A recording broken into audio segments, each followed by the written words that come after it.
When learning the false grip, it's common to either not grip enough or to over grip the rings. Today, I'm going to share how I set up my false grip, whether for false grip rowing and pull-ups or for actual muscle-up practice. My setup is pretty simple. So rather than going right to the hang or the bottom position and trying to set up a false grip there, I think about where I need the false grip to be during the main part of the muscle-up transition and start from there. So if you think about it, as I transition through the rings, they're going to be somewhere like this, right? Not open like I would be in the bottom.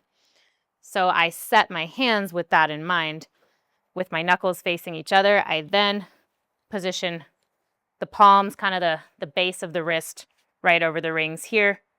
And then I keep that the entire time as I go to my hang, and only at the very bottom do I open out. When I was first learning the ring muscle up transition, the false grip was very tough for me.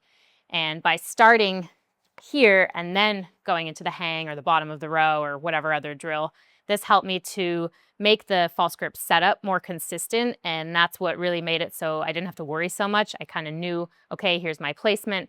And then I was able to train a lot more effectively from there. It also mitigated some of the issues that tend to come up, which is this over gripping. I think people often will start out very like in this over grip setup because they're really paranoid about losing the false grip. But if you set up right here, it's really obvious if your wrists or like your hands are coming too much over the rings. So it can be a little bit hard to understand that unless you actually mess with it. So try it out if you do have your rings available. But starting here will make it so over gripping is less of an issue. And you'll also feel if you're not gripping enough because there's just going to be pretty much no way to transition through right here. So setting up the false grip and then keeping it locked in place as you go to the bottom of your pull-up or whatever other drill that you're working on.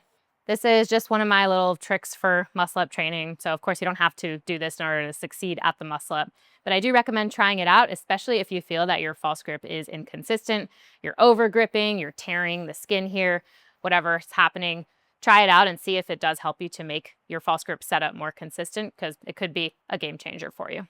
One other note is to try using some chalk. I know some people don't want to use chalk. Some people use too much chalk. So find a happy medium, use a little bit in this area here.